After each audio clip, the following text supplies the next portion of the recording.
Într-o seară mi-a zis: bursucule, e nenorocire. Trebuie să mergem să cânt.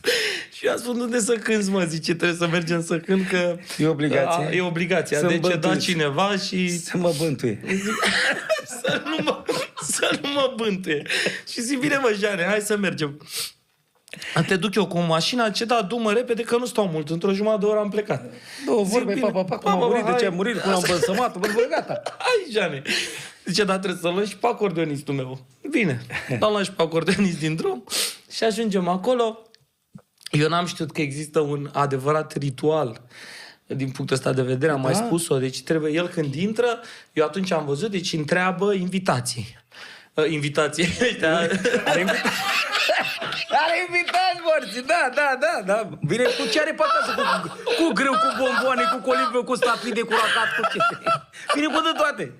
Întreabă... Și bagă și bani în plic. Întreabă, cum se numesc, mă, Rudele, da, prieteni și așa mai departe de acolo. Bălsămăciosul, Blancardier, toți. Și treabă. A avut copii, maică, îi zice, a avut 2. Frate, soră, și ei și-o fac documentarea. Cum a murit cu tare. În timp ce cântă, știi? Și încep. Din mers.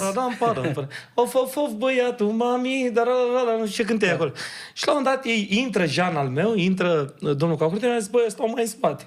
Și a intrat ei amândoi, pam, și l-a luat. Cum îl cheamă? Marian. Mariane, băi, Mariane! Și la un moment dat, exact. Și la un moment dat, din toată cântarea asta a apărut un domn, 2 pe 2, vă jur pe viața la gradă. Dar era pe la liniștea, nu știi că era liniștea aia. Nu mă băga nimeni în seamă, zi, mă, frate. Ce e ceva?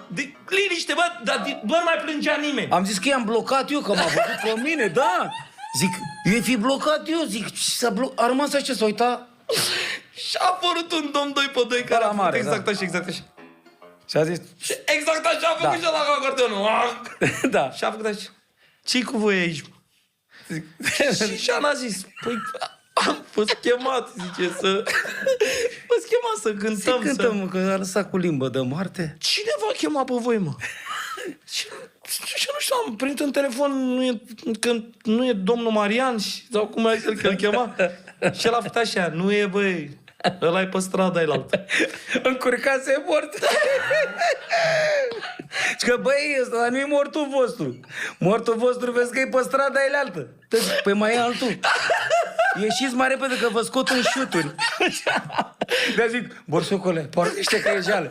E unul mare, ne aleargă. Și acum... Zahnimplant